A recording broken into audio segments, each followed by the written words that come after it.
What is going on, guys? Jack here, and welcome to episode 5 of On the Ball City, here with Norwich City on Football Manager 2014. Hopefully you guys are good. Today, got the follow-up episode from last episode. Today's going to be a slightly shorter episode as we take on Chelsea in the second leg of the Capital One Cup. I will get that right eventually, I promise. I'm having to keep my voice down just a little bit because it is like midnight. Kind of got to be quiet, got to be like a ninja, but you know what, FM does not stop when everyone else is asleep. We must continue. Quick look at the fixtures from last episode. Sunderland, 0-0 draw, pretty boring. Bradley Johnson sent off, probably deserved to get a little bit more from the game, but unfortunately we just couldn't score. And then in the second game, we actually played against Chelsea in the league and we got a 3-2 win. This was an amazing result. We played well, we were very clinical. Leroy Fer banging in the goals for us, and he was a very good player for us. So last episode I mentioned how I was looking at signing the centre-back Rojo, I think that's how you pronounce it, from Sporting Lisbon in Portugal. Unfortunately that deal did not go through. They wanted a combined total of 15 million between the club, obviously Sporting Lisbon, and his agent who wanted £12 million for his stake. I can't afford to pay £15 million for a centre-back. He's a very good player, but I simply couldn't justify it. As a result, I went back to the drawing board. I drew up a new list of targets, looking to bring in some good young players with potential. I've got a few players who I have managed to bring in, and then some who are kind of on the list of perhaps players I might look to sign in the future. Region Day is coming up, and of course, if you missed it, I think it will have been up previous few days. I'm not sure exactly when this video is going up, but I did a video about how I find my regens. Regen Day is coming up, so I may look to save maybe a little bit of cash for that to get some good young prospects in. But anyway, as you can see, 3-2, pretty scrappy game all in all. David Luiz grabbing a goal late on for them to kind of get them back into it. Unfortunately for them, and very fortunately for us, we did hold out in that game. So anyway, looking at the deals and the transfers and stuff, we've got a few coming in. I'll start off with the obvious one. Vidra coming in at the end of his contract. You guys know I love Vidra on this game. He's been a very good player for me on a number of saves. I have a definite lack of attacking talent. He's coming in on a wage. It's about £15,000 a week. It's a bit of a bargain at that price, and I'm very happy to have him at the side. Next we have Fairbeing Ongenda. I want to say Ongenda. Someone can correct me if I'm wrong. This guy, talented player. I've not actually got a scout report on him. I kind of had to snap him up, but he is coming on a pre-contract. He's a very talented player in FM, and he actually has a ability or potential ability of -9. This year he hasn't featured in any of kind of PSG's sides, although he has just been promoted to the first team. So who knows, maybe he'll get a few more opportunities there. But a good player nevertheless to get in on a free transfer. There is one player who I have bought in, and that was Omar Damari. This guy, good little player, Israeli international, got a work permit, which was great to see. Good finishing, good determination, very good athlete, and I'm pretty pleased to get him into the side for a bargain price of 850k. So anyway, he is cup tied unfortunately, so he isn't going to be featuring today, but today we play the second leg of our Capital One Cup. I'm going to get that right, I swear. The Capital One Cup game against Chelsea in the semi-final. Now in the first leg it finished 1-1. We got a kind of semi-important away goal, and we go into today's game on the back of a 3-2 win against Chelsea, hoping that we can do more of the same.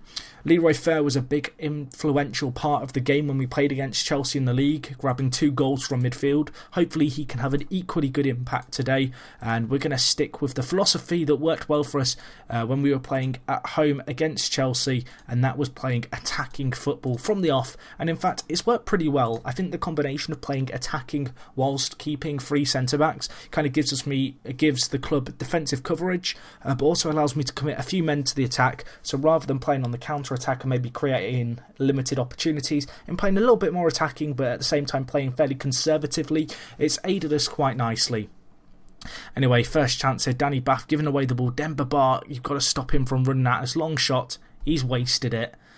There's a few chances in this game that it shows under key highlights, which I'm not sure why it shows. That was one of them. I am not complaining though. So far, Chelsea have had the better of the play. You'd expect that, but we're doing okay. We've got a chance here. Gaitan, get it in. Balanta, Van Volswinkel, hit it! It's in!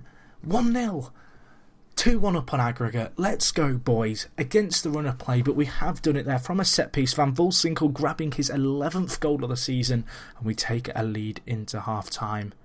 Right.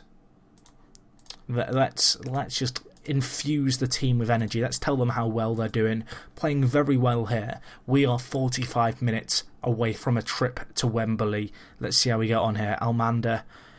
I mean, I don't know why I'm even commenting on that pointless highlight. Chance here. Come on, boys. Let's make it 2. Got to be very wary of Chelsea. They're a good team. They're actually really struggling on this save. I'm not sure if Mourinho's been sacked yet, but he was on the verge of it before. I think we're like 2 points behind them in the league, and they've played an extra game to give you an idea of how much they're struggling. Fair. Oh, corner again. We're playing well. We are playing well. Plenty of chances. Gaitan, come on, get it in. Cleared away. Gaitan's been a good little loan signing. He's kind of forced Snodgrass onto the bench, which kind of gives you an idea of how good Gaitan's been. And at the moment, this game's a very 50-50 game. Really trying to take the game to Chelsea, and it's working in our favour. Looking at performances, team's performing fairly well. Fitness is fairly good as well.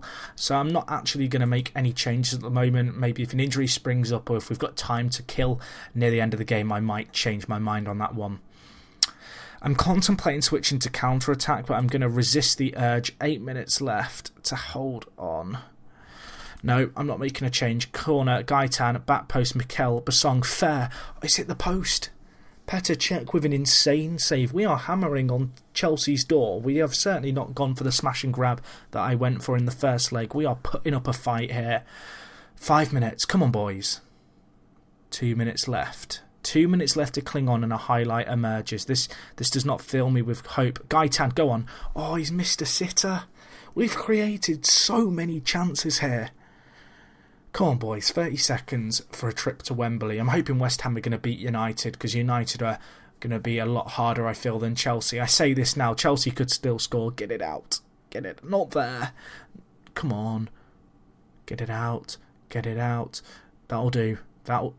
Sorry, guys, the commentary's gone to pot here as I lose my sanity. It's all over. There we go, boys. 1-0. Great performance. Norwich into the Capital One Cup final. I'm proud of your performance. No one gave us a chance. Wolfswinkel grabbing that one and only goal. I don't even care about the team talk. That was an amazing win.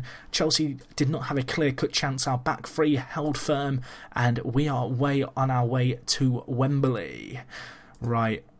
And, wow, West Ham beat United on aggregate in extra time. So we're going to be seeing them. And it looks like they scored. Wow, they scored in the 91st minute and the 89th minute to come back from a 3-1 deficit to get it to 4-4 on aggregate. I don't even know. That's impressive. West Ham aren't going to be easy. They're struggling in the league, and we did beat them 4-0, so I hope we have a chance, but that's going to make for one hell of a final. Looking at the league here, we're in 10th, but we have got games in hand on Chelsea and Newcastle. Chelsea, do you have Mourinho still? You do, sir. You are losing your job soon. Okay, just a quick overview of the side.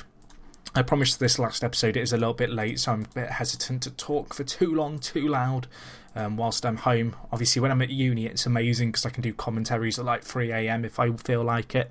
So looking at our top performers, Johnny Howson's been a good performer for us. In 19 appearances, averaged a 7.14 average rating. And besides that, our defence has been a fundamental part of our success.